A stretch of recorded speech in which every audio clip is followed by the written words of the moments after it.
Hello guys, welcome back to the channel. In this today's tutorial, I'm going to show you the best ways to increase your chances of getting wild pets in the fall harvest update of Grow According to game of Roblox. Okay, let's get into it, guys. The first and most important method is to get a wolf. The wolf has a special ability that activates whenever a moon rises. When it howls, it summons three wild pets around the map.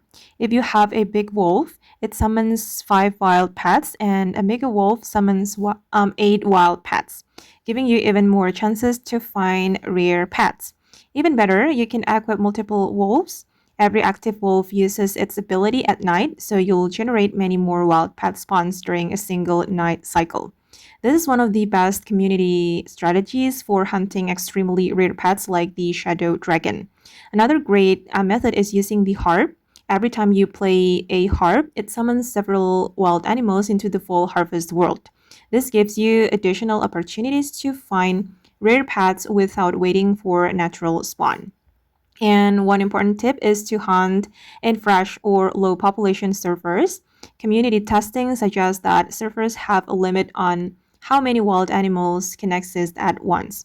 If the surfer is already full of wild pets, new summons may produce fewer animals. Joining a newer surfer can help maximize every wolf howl or harp use. And finally, remember that these methods increase the number of wild pet spawns, but they don't increase the actual rarity or spawn rate or of rare pets. You'll still need some luck to find pets like the shadow dragon, fox, or other mythic wild pets. Okay, guys, and that's everything you need to know about increasing your chances of getting wild pets in the full harvest update of Grow Garden 2. If this guide helped you out, don't forget to leave a like, subscribe to the channel, and I'll see you in the next one. Bye!